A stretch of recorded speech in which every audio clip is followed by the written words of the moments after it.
রাত পোহালেই ইতিহাস, কিন্তু বাংলাদেশের মেয়েরা সেটা আগেই লিখে ফেলেছে।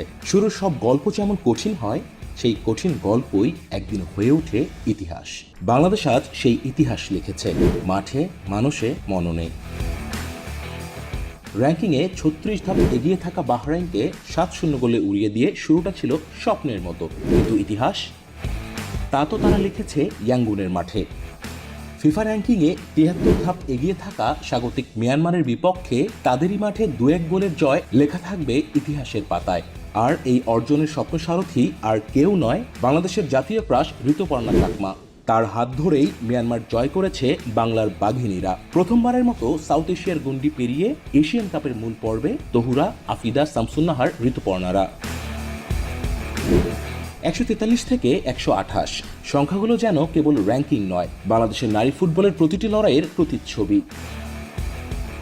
মাত্র ৩ বছর আগেও এই দলটা ছিল বিশ্বের ১৪৩ নম্বর অবস্থানে, আজ তারা ১২৮ নম্বরে। আর এই পথ চলায় তারা ঘরে তুলেছে পরপর ২ বারের সাফ চ্যাম্পিয়নশিপের ট্রফি। আন্তর্জাতিক মঞ্চে তাদের ভাবা হতো আন্ডারডগ হিসেবে। এই অসাধারণ অভিযাত্রার কারিগরকে জানেন? পিটার বাটলার, একজন ব্রিটিশ কোচ, যাকে নিয়ে ফুটবল অঙ্গনে ছিল আলোচনা সমালোচনার ঝড়। কিছুদিন আগেও ছিলেন টক অব দ্য টাউন। নারী দলের বিদ্রোহ, সিনিয়রদের বাদ দেয়া কিংবা মিডিয়ার নানা প্রশ্ন। সিনিয়রদের বাদ দিয়ে বাটলার বেছে নিয়েছিলেন পারফর্মারদের। না ছিল বড় নাম, না ছিল অভিজ্ঞতার ভরসা, ছিল শুধু হৃদয় দিয়ে খেলার তাড়না। সব সামলে তিনি ছিলেন নিরুত্তাপ, কেননা তার বিশ্বাস ছিল পারফরমেন্সেই সব উত্তর লুকিয়ে আছে। অনেকে তাকে বোঝেনি, কিন্তু তিনি বোঝেন মেয়েদের। আজ সেই সাহসের ফল পাচ্ছে বাংলাদেশ। এই জয় শুধু একটা ম্যাচের নয়, এই জয় চিন্তার, দৃষ্টিভঙ্গির, সাহসের।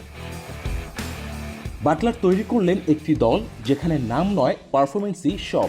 আজ তারাই লিখেছে ইতিহাস। বাংলাদেশ নারী ফুটবল দলের এই সাফল্য কেবল একটা টুর্নামেন্টে পৌঁছানো নয়, এটি একটি দৃষ্টিভঙ্গির বিপ্লব। এটি প্রমাণ করে যে সুযোগ পেলে মেয়েরাও আকাশ ছুঁতে পারে। এগিয়ে চলা মানেই তো ঝড় সামলানো, আর সেই ঝড়ের মধ্যেই যখন জ্বলে ওঠে আলো, তখনই সৃষ্টি হয় ইতিহাস। বাংলাদেশ নারী দলের গল্পটা শুধু জয়ের নয়, এটা এক সাহসিকতার, এক স্বপ্নবাজির, এক নতুন বাংলাদেশ গড়ার গল্প।